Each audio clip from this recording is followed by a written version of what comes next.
Lalaban ko po talaga yan. Sa patayan, laban ko yan eh. Nag-iisa ko yung anak eh. Ayokong isipin po ng bunso ko na yung tatlo lang yung mahal ko. Tapos siya nandun, na ganun lang yung tinutuluyan niya. Sa bawat pagluha ni Rose, dama namin ang bigat ng kanyang dinadala.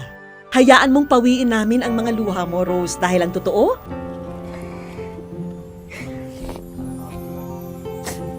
Wish ko lang. narito kami para sa isang mahalagang pakay. Sobrang saya po. Parang gusto ko pong umalis na ngayon. Gusto ko na po siya makita. Miss Vicky, salamat po. Thank you po ng marami. Ang totoo po, hindi ko iniisip na posible to. Ay, Hunter, pupunta na ako dyan. Pupunta kami nila ate mo. Hindi na malaman ni Rose ang gagawin. Takot siya sa banta ni John, pero kailangan daw maghari ang katatagan ng puso ng isang ina. Lalo na't may nabalitaan siya na napapabayaan na raw ang anak niya. Papunta na po kami ngayon sa anak ko, kay Hunter, sa Tondo para sunduin na po siya. Excited po ako, kami ng tatlo ko pang anak na kinakabahan din po ako. Ang inaasahan ko po kasi magagalit po yung lola, hindi niya ibibigay si Hunter. Baka maulit po yung pag-aagawan namin kay Hunter. Hindi po ako papayag na hindi ko makuha si Hunter. Mula Batangas ay tumungo kami papuntang Tondo sa Maynila kung saan nakatira ang dating karelasyon ni Rose na si John at ang anak niyang si Hunter. Baon lamang ng ina ang pananalig na uuwing kasama na ang kanyang bunso.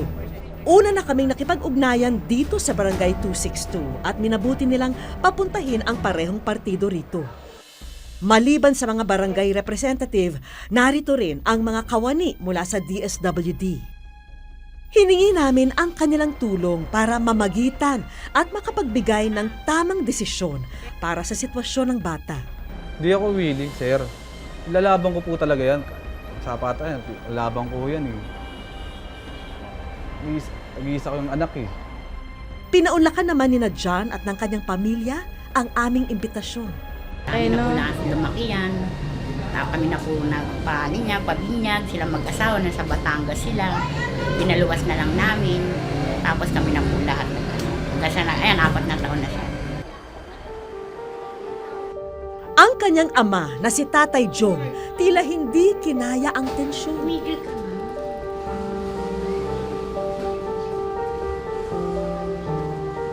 Kaya inilabas muna siya sa klinik para matignan ang kondisyon niya at mapakalma. So wala ako pareho sa inyong kakampihan ha? Pupunta tayo sa tama lang, tsaka yung legal. Si John naman, tahimik sa isang tabi, habang ang batang si Hunter ay naglalaro lang.